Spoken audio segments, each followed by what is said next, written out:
नाही, त्या संदर्भात थोडी माहिती मी घेतली. मध्यरात्रीपर्यंत ही चर्चा चालली होती. राष्ट्रवादीच्याकडून आवाजवी काही जी मागणी होती ती काही योग्य नव्हती आणि आमच्या मजबूत जागेवर त्यांनी दावा केलेला होता अशी माहिती मिळाली. तरी पण समझोता करून ते प्रश्न मिटवता आला असता. थोडी टोकाची भूमिका घेतल्यामुळे नागपुरामध्ये ही युती तुटल्याची आता माझ्याकडे माहिती आहे. परंतु एक आहे की तसंही आता राष्ट्रवादी शरद पवार साहेबांचं फार मर्यादित त्यांचा पक्ष आहे आणि तरी आमचा प्रयत्न होता की उबाठाबरोबर आणि शरद पवार साहेबांच्या बरोबर युती करायची, आघाडी करायची. हा आम्ही सुरुवातीपासूनच आमच्या पक्षाचं मत होतं, आमच्या अध्यक्षांचं मत होतं, विकास ठाकरेंचं, आणि त्यांनी त्या दृष्टीनं प्रयत्नही केले होते. परंतु अपेक्षेपेक्षा जास्त जागेवर तडजोड करणं शक्य नव्हतं आणि त्या ठिकाणी त्यांची भूमिका अत्यंत मागणी चुकीची होती असं माझं मत आहे. मुंबईत वंचितने 62 जागा दिल्या होत्या, त्यापैकी 16 जागेवर वंचितसाठी उमेदवार परत केले नाही. ज्यावेळेस परत केल्या त्यावेळेस आता तिथे उमेदवार शोधणं त्या एवढ्या लवकर काही शक्य नव्हतं आणि म्हणून आम्ही तर त्यांना दिलेलं होतं. त्यांच्या मागणीप्रमाणे त्या जागेवर खरं तर काँग्रेसचं वर्चस्वच होतं. परंतु आघाडी म्हटलं की तडजोड करावी लागते. त्यामुळे वंचितबरोबर तडजोड करत असताना त्यांनी मागितलेल्या त्या जागा आपण दिल्या. पण त्यांच्याकडे उमेदवार नाहीत तर जागा मागितल्या का हा प्रश्न येतो. आणि मागितल्यावर मग तिथे उमेदवार जर नव्हते तर त्यांनी काँग्रेसला पूर्वसूचना दिली असती तर काँग्रेसने त्या ठिकाणी उमेदवार उभे केले असते. यातून ज्या 16 जागेवर काँग्रेसही नाही आणि वंचितही नाही याचा अर्थ कार्यकर्त्यामध्ये एक चुकीचा संदेश त्या आघाडीच्या निमित्तानं गेलेला आहे. हो, नगरपंचायतप्रमाणे परत महानगरपालिकेमध्ये 3 सत्तेतले पक्ष वेगवेगळे लढत आहेत. म्हणजे पुढे विरोधकांची स्पेस परत कमी करण्याचा प्रयत्न होता. नाही, तो प्रयत्न नेहमी आणि साकळ्यानं राहिलेलाच आहे. त्यामध्ये काही आपण हे नाही. आता एकदा अंतिम यादी येऊ द्या आणि कोण कोणाचे उमेदवार लढत आहेत त्यावर नंतर आपण बोलूच. परंतु सत्तेमध्ये एकत्र राहून निवडणुकाला मात्र वेगवेगळी भूमिका घेण्याची जे काय चाललेलं आहे हे त्यातून नक्की आहे की यांच्यामध्ये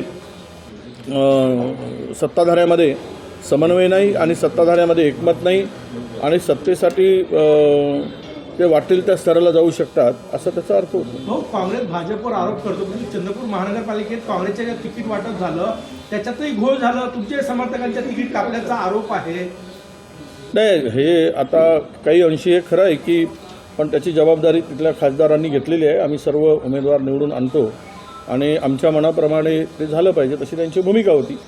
त्यामुळे त्यांच्यावर जबाबदारी त्यांनी घेतल्यामुळे काही आमच्या समर्थकांना तिकडे समर्थक म्हणण्यापेक्षा काँग्रेसचे सिनियर लीडर होते, 4-4 वेळचे नगरसेवक होते, त्यांनाही थोडासा बाजूला करून त्या ठिकाणी त्यांनी भूमिका घेतली की जबाबदारी माझी आहे असं खासदारांचं मत आहे. तर त्यामुळे आम्ही त्यांना आग्रह केला की त्या ठिकाणी प्रयत्न केला, आमचे अनेकांनी प्रयत्न केला, पण त्यांची भूमिका एकदम त्या संदर्भात टोकाची होती आणि जबाबदारी घेतल्यामुळे त्यावर अधिक मला बोलण्याची गरज वाटत नाही. म्हणजे चंद्रपूर महानगरपालिकेत विजय झाला किंवा पराजय झाला तर खासदारांची जबाबदारी असं म्हणायचं तुम्हाला?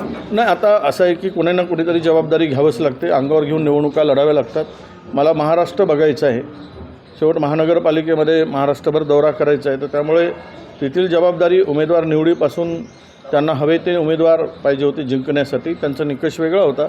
त्यामुळे अनेक सिनियर लोकांना, अनेक पक्षामध्ये अनेक वर्षापासून काम करणाऱ्या लोकांना ते निवडून येणार नाहीत अशी भूमिका किंवा त्याच्याकडे काय रिपोर्ट असेल त्या आधारावर त्यांनी ते उमेदवारी दिलेल्या आहेत आणि जबाबदारीसुद्धा आता त्यांची आहे. त्यामुळे त्यांनी जबाबदारी घेतली आहे. संभाजीनगरमध्ये प्रचंड राडा सुरू आहे. संभाजीनगरमध्ये प्रचंड राडा सुरू आहे. भाजपच्या इच्छुक उमेदवारांचा राडा आहे. किनेकर जे संजय किनेकर यांचा समजून काढण्याचा प्रयत्न या ठिकाणी होतोय. नाही, राडा तर होणारच आहे. कारण त्यांनी सर्वच पक्षामध्ये आमच्याही पक्षामध्ये काही ठिकाणी उपरे लोक घेतल्याची चर्चा अनेक ठिकाणी तक्रारी येत आहेत. भाजपमध्ये सुद्धा तर हा मोठा प्रमाण आहे की बाहेरून आलेल्यांना उमेदवारी दिल्या गेली आणि त्यातून निष्ठावंतांना डावलल्याची चर्चा जोरात आहे आणि त्यातून झालेला हा उद्रेक आहे. खरं तर भारतीय जनता पक्ष हे वापरून घेऊन त्यांचा वापरा आणि फेका असं त्यांचे धोरण आहे. त्यामुळे आक्रोश जो संभाजीनगरमध्ये दिसतो आहे ते पक्ष निष्ठा सोडून पक्षातून बाहेर आलेल्या लोकांना भारतीय जनता पक्ष आता काँग्रेसची स्थिती जी होती पूर्वी ती आता भाजपची आहे असं म्हणायला हरकत नाही. भागवत कराड यांना इथे भाजपच्या नाराज कार्यकर्त्यांनी घेरलेलं आहे. प्रचंड नाराजी पक्षावर व्यक्त केली जात आहे संभाजीनगरमध्ये. नाही, आता संभाजीनगरमध्ये आघाडी होईल आता त्यांची युती होईल असं संकेत होते. पण कालपासून जे वातावरण निर्माण झालं आणि वेगवेगळे लढण्याचा निर्णय घेतला त्यामुळे कार्यकर्त्यामध्ये स्वाभाविक जागा देण्यासाठी स्कोप होता. परंतु हे सगळं वातावरण जे काही तयार झालं असेल तो त्या पक्षाचा अंतर्गत विषय आहे. त्यावर मी अधिक भाष्य करणं मला चुकीचं वाटतं. पण एक नक्की आहे की काँग्रेस आम्ही जे लढतो ते वैचारिक दृष्टिकोनातून लढतो. भाजप हे सर्व काही सत्ता मिळवत असताना निष्ठा काही ठेवायचं नाही. जिंकणं हाच निकष आणि त्या दृष्टीनं त्यांनी ते तिकीट वाटप कदाचित केलं असावं.